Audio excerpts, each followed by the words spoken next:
તાજા સમાચાર તમારી ભાષામાં મેળવવા માટે ડાઉનલોડ કરો ગુજરાતી મિડ ડેની એપ। मैंने जैसे कि एक वीडियो डाला था सोशल मीडिया पे कि एसी वॉज नॉट वर्किंग।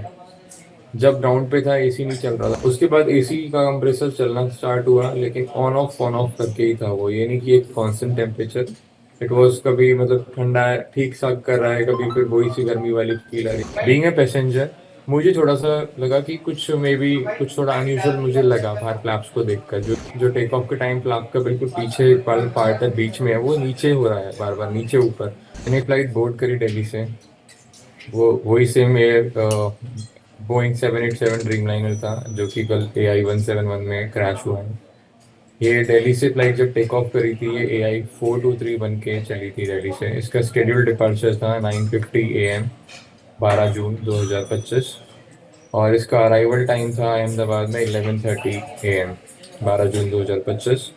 हमारा फ्लाइट जो AI-423 था दिल्ली से अहमदाबाद के लिए टेक ऑफ हुई है 10:07 पे एग्जैक्ट टेक ऑफ, और 10:13-14 पे ये लैंड हुआ है। मैंने इसका वीडियो शेयर किया है, उसमें एग्जैक्ट टाइमिंग है, क्योंकि मैं this is what I do, मेरे है मैं टेक ऑफ लैंडिंग के टाइम वीडियो बनाता हूँ, सो उसमें सारा कैप्चर हुआ है।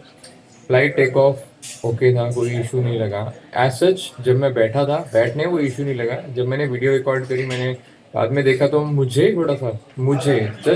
मैं जिस चीज़ को क्लैरिफाई करना चाहता हूँ, बीइंग ए पैसेंजर मुझे थोड़ा सा लगा कि कुछ मे बी कुछ थोड़ा अनयूजुअल मुझे लगा बाहर फ्लैप्स को देखकर, जो कि वीडियो में एक्सपर्ट्स बता पाएंगे कि वो अनयूजुअल था नहीं था, वट एवर इट इज़। तो एक चीज़ तो मैं ये क्लैरिफाई करना चाहता हूँ आपके माध्यम से कि मैंने अपना ओपिनियन दिया है। मैंने ये नहीं बोला कि जो मैं बात बता रहा हूँ ये वो वैलिड पॉइंट्स है जिनसे कि प्लेन क्रैश हुआ होगा। I never said that, right. उसके बाद टेक ऑफ था, हमको थोड़ी देर में 20 मिनट बाद, 20-25 मिनट बाद एवरीथिंग वाज गुड, ठीक है। बट क्रूजिंग ऑल्टीट्यूड पे मैंने फिर से चीज़ें वो बाहर विंडो के देखा, तो वो एक जो टेक ऑफ के टाइम फ्लैप का बिल्कुल पीछे पार्ट है, बीच में है, वो नीचे हो रहा है बार बार, नीचे ऊपर। तो वो क्रूजिंग ऑल्टीट्यूड पे से स्पेसिफिकली वही वाला पार्ट ऊपर नीचे हो रहा था, राइट। अब कुछ लोग बोलेंगे कि आपने वो रिकॉर्ड क्यों नहीं किया। आई एम ए ट्रैवलर, मैं एक नॉर्मल पैसेंजर हूँ, राइट। हाँ, मुझे एविएशन में इंटरेस्ट है, तो बट मैं हर चीज़ को अब रिकॉर्ड, अगर अब मैं ये तो है नहीं कि मैं अगर फ्लाइट में हूँ और ये फ्लाइट क्रैश हो गई है ये, और मेरे पास जो प्रूफ थे और जो मैं बता रहा हूँ, I think people are expecting कि मैं हर चीज़ को रिकॉर्ड करता। इतना कोई नहीं करता है, ये चीज़ भी मैं क्लैरिफाई करना चाहता हूँ। उसके अलावा जो था, मैंने जैसे कि एक वीडियो डाला था सोशल मीडिया पे कि एसी वॉज नॉट वर्किंग। जब ग्राउंड पे था एसी नहीं चल रहा था। कई लोगों ने इस पे बोला, एविएशन एक्सपर्ट्स में जिनके साथ मैं समझता हूँ इस चीज़ को कि हाँ मे बी ये चीज़ हो सकती है, उन्होंने बोला कि for a better trust during take off AC को बंद करके रखा जाता है, ठीक है। सब लोग परेशान थे, गर्मी थी एटलीस्ट, हम सब ने, मतलब मेरे यहाँ तो मैंने तो कुछ बोल नहीं पाया क्योंकि मैं विंडो सीट पे था, मैं प्रेस कर रहा था उसको बार बार। But the cruise were in rush, क्योंकि टेक ऑफ के लिए ऑलमोस्ट रेडी था फ्लाइट। पहले तो मैं बैठा रहा, मेरे को लगा हो जाएगा। टैक्सी के बाद, टैक्सी नहीं, जब पुशबैक हुआ तो फ्लाइट एक जगह पे खड़ी थी 10-15 मिनट के आसपास। तो उस टाइम वो था, और टेक ऑफ के बाद जो था, टेक ऑफ के बाद मैंने विंडो सीट से मिडिल सीट पे स्वैप कर लिया अपने फादर के साथ। हाँ, उसके बाद एसी का कंप्रेसर चलना स्टार्ट हुआ, लेकिन ऑन ऑफ करके ही था वो, ये नहीं कि एक कांस्टेंट टेम्परेचर। इट वाज कभी मतलब ठंडा है ठीक सा कर रहा है, कभी फिर वही सी गर्मी वाली फील आ रही है। मतलब जितने भी एक नॉर्मल फ्लाइट होती है, ये भी नॉर्मल फ्लाइट ही थी वैसे तो, बट जो भी एक यूजुअल होता है टेम्परेचर और ये सब, वैसा नहीं था।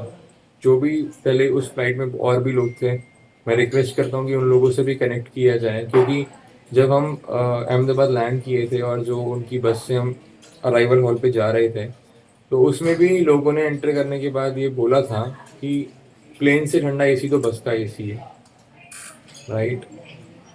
इसके अलावा मैंने जो अपना फीडबैक दिया सोशल मीडिया पे, वो मेरा फीडबैक था।